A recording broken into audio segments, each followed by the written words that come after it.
శ్రీవారి నిధుల దోపిడీకి చంద్రబాబు సర్కారు స్కెచ్.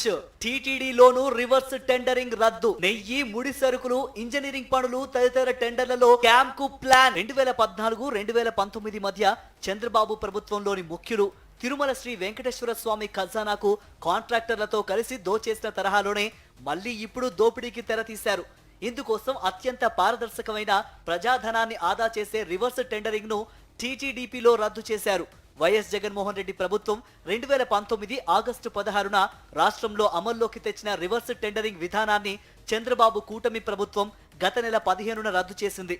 ప్రభుత్వ ఆదేశాల మేరకు ఈ ఉత్తర్వులను టీటీడీలోనూ అమలు చేస్తూ రివర్స్ టెండరింగ్ విధానాన్ని రద్దు చేస్తూ ఈవో శ్యామలరావు శనివారం ఉత్తర్వులు జారీ చేశారు. దీని ద్వారా 2019 ఆగస్టు 16 వరకు ముందు టీటీడీలో అమల్లో ఉన్న పాత పద్ధతి ప్రకారమే నెయ్యి, ముడి సరుకుల కొనుగోలు, నిర్మాణ పనులు తదితర పనులకు టెండర్లు నిర్వహించడానికి మార్గం సుగమమైంది.